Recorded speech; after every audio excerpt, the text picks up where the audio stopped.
iPhone 8. This is iPhone 10. iPhone 8, iPhone 10 гэж нэг өдөр танилцуулчаад iPhone 9 нь хаачж байгаа гэж асууж байгаах. Энэхүү асуултанд бол хариулъя.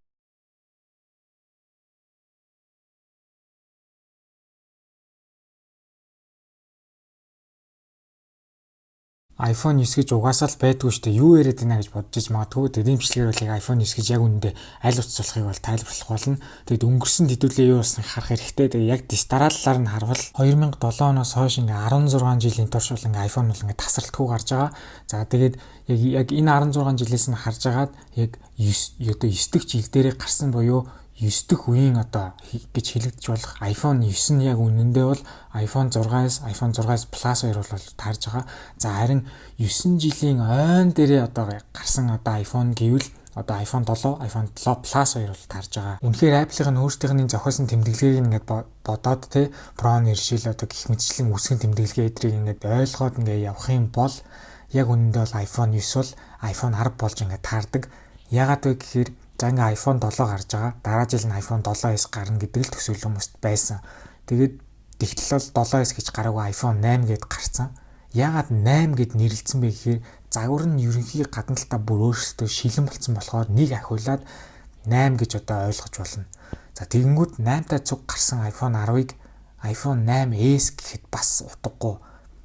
Ингээ шал хоёр өөр утас. Тэгэхээр ингээд яг үнэндээ бол iPhone 9 гэх нь бол яг зөв болж таарж байгаа. Тэгэхээр яг үнэндээ iPhone 10 бол үнэндээ iPhone 9 гэж бол ойлгож болно. Данганц iPhone 9-өөс гадна зөндөө гарч байгаагүй iPhone-ууд бол ингээ байдаг. За тэрийг ингээд яг дурдаад явах юм бол зөвхөн нэршлээ л ярьж байгаа шүү. iPhone 1 гэж бол гарч байгаагүй. Уг нь бол iPhone 2G-г анхны үеийн iPhone, эхний үеийн iPhone гэж хэлдэг ч гэсэн iPhone 2G-ийн аль биесний нэршил нь бол iPhone 1 гэж бол хэлдэггүй. За тэгэнгүүт iPhone 1s гэж бас мэдээж хэрэг гарч байгаагүй. iPhone 2, iPhone 2s гэж бас гарч байгаагүй. G нэршилтэй гарч 2G технологи аваад за тэгэнгүүт iPhone 3, iPhone 3s гэж мэдээж хэрэг бас гарч байгаагүй. Дандаа арталтаа 3G, 3GS-тэй гарч исэн.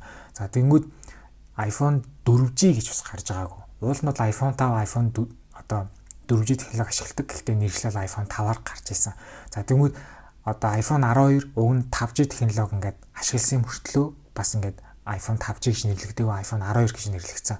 Гэхдээ яг мэдээж хэрэг 4G, 5G нэршлиг тухайн үедээ iPhone-ийнхаа араас залгавал яг эрчэндээ явжсэн цифрийн утга нь бусаж ухрах гадсан учраас бол зүгээр ирчээд байгаад энэ хоёр гар утсвал iPhone 5, iPhone 12 гэж нэрлэгдсэн гэж бол бодож байна. За тэгээд өөр ингээд үргэлжлүүлээ ярих юм бол iPhone 7s гэж бас гарч байгаагүй, iPhone 8s гэж бас гарч байгаагүй. За тэгээд саяны зөндөө ярьсан iPhone 9 гэж бол мэдээж хэрэг гараагүй. За тэрнээс гадна iPhone 9s гэж бас гараагүй. Тэгээд ер нь яг яасан мэдгүй Apple яг iPhone 11-ээс хойш шууд нэг цифрээр бол нэмээд шууд нэрлэдэг болсон. Тэгээд тэр нь бол цаашдаа ямар байнах iPhone 11, 12, 13, 14 гээд цаашдаа 15, 16, 17 гээл явах өөрчлөлт гэж бол магадгүй. Гэхдээ ер нь бол тэгээд яг цифрээ нэмэл явах гэж бодож байна. iPhone 11-ээс эхлээд S яг үсгийг ашиглахаа болсон учраас гарч байгаагүй iPhone-ы тоонд iPhone 11-ээс 12-ээс 13-ээс гэж бол тооцохгүй байгаа. The first iPhone revolutionized a decade of technology and changed the world in the process.